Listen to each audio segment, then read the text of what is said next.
Oke, di sini saya akan melanjutkan dari materi sebelumnya, yaitu tentang medan magnet oleh arus melingkar.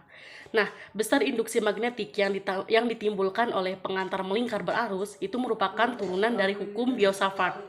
Nah, sebagaimana kita ketahui bahwa Biot-Savart itu dalam eksperimennya menyatakan bahwa besarnya kuat medan magnet di suatu titik yang dipengaruhi oleh kawat penghantar dan dialiri arus listrik adalah berbanding lurus dengan kuat arus listrik, berbanding lurus dengan panjang kawat, berbanding lurus dengan kuadrat jarak antara titik ke kawat penghantar, berbanding lurus dengan sinus sudut apit antara arah arus dan garis hubung antara titik ke kawat penghantar.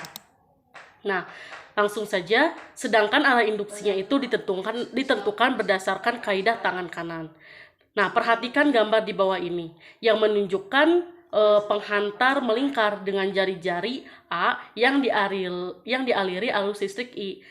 Besar induksi magnetik di titik P yang berada di luar lingkaran ini ya, kawat melingkar ini, yang berjarak R dari elemen penghantar ini berdasarkan hukum Biot-Savart dalam persamaannya itu bagaimana? Yaitu dB sama dengan U0I dl sin theta per 4 pi r kuadrat. Karena R tegak lurus terhadap dl, maka tetanya itu 90 derajat tegak lurus ya. Karena sin 90 adalah 1, maka persamaan hukum Biot-Savart ini menjadi dB sama dengan U0I dl per 4 pi r kuadrat. Karena sifat simetri, maka komponen dB cos A ini akan saling meniadakan kan? Nah, dengan demikian, induksi magnetik di titik P nih, yang jarak dari pusatnya ke titik P-nya itu adalah dB sama dengan dB sin A, sin alfa. Tadi kan dB cos alfanya itu kan saling meniadakan ya, yaitu sama dengan U0I dl sin alfa per 4 pi r kuadrat. Terus kan mengingat panjang penghantar sama dengan keliling lingkaran, nah kan ini berarti kawat penghantarnya itu berbentuk lingkaran, maka kelilingnya itu atau panjang kawatnya itu sama dengan keliling lingkaran, di mana keliling lingkaran itu dirumuskan dengan 2 R. Karena di sini jari-jarinya dianggap dengan A, maka L sama dengan 2 A. Maka diperoleh B sama dengan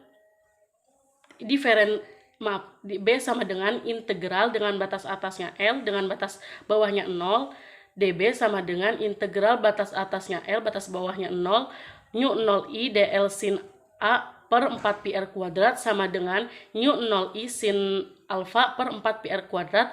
Nah, kita ganti L-nya dengan 2 VA. Kenapa? Karena ini L-nya itu menunjukkan keliling lingkaran atau panjang dari kawat tersebut. Batas bawahnya 0, karena kan dimulainya dari 0 ya, dikalikan DL. Maka kita akan dapatkan B sama dengan U0I sin alfa per 4 pi r kuadrat dikalikan 2 VA. A ini jari-jari ya, jari-jari dari kawat tersebut, sama dengan U0I A sin alfa per 2R kuadrat. Di sini kita pi-nya coret ya, disaling meniadakan gitu. Nah, dari gambar yang di atas itu diperoleh bahwa sin alfa itu sama dengan A per R. Ini terdapat hukum Pitagoras, karena kan terdapat segitiga siku-siku. Atau R sama dengan A per sin alfa. Apabila nilai R disubstitusikan ke persamaan sebelumnya, maka diperoleh besar induksi magnetik di titik P sebagai berikut. B sama dengan U0I per 2A sin pangkat 3 alfa. Apabila titik P digeser sehingga merupakan titik pusat lingkaran, jadi si titik P-nya itu digeser ya ke pusat lingkaran letaknya, maka alfanya itu sama dengan 90 derajat. Dengan demikian, besar induksi magnetik di pusat lingkaran, yaitu B sama dengan U0I per 2A. Sedangkan untuk penghantar melingkar yang terdiri dari N lilitan, jadi misalnya penghantarnya itu terdapat dari berbagai banyak lilitan. Nah, kita lambangkan dengan banyaknya itu adalah N, maka besar induksi magnetik di pusat lingkarannya itu bagaimana?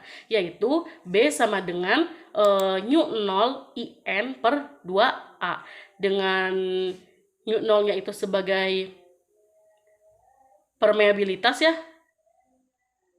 permeabilitas ruang hampa yang untuk magnetik, terus I-nya itu ada arus listrik, dan N-nya itu jumlah lilitan, dan A-nya itu sebagai jari-jarinya gitu.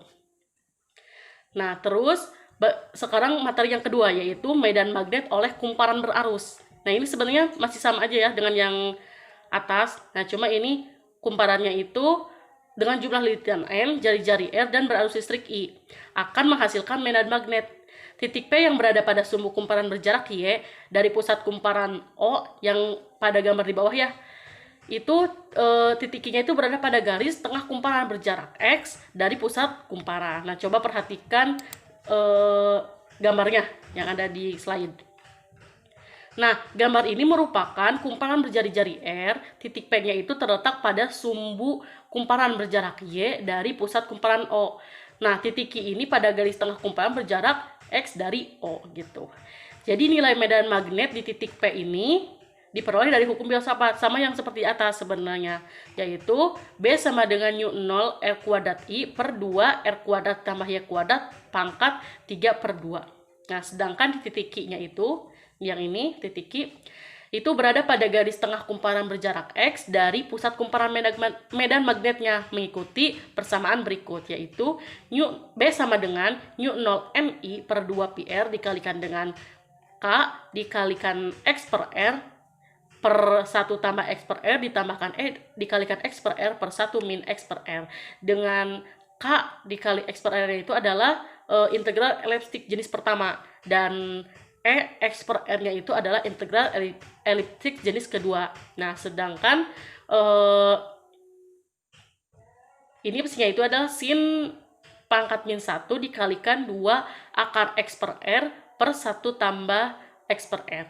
Nah, mungkin itu ya yang dapat saya sampaikan tentang medan magnet pada penghantar kawat berbentuk lingkaran dan medan magnet oleh kumparan berarus. Semoga dapat dipahami, dan apabila ada pertanyaan maka bisa dituliskan di grup WhatsApp. Nah, untuk materi selanjutnya akan disampaikan oleh rekan saya. Terima kasih.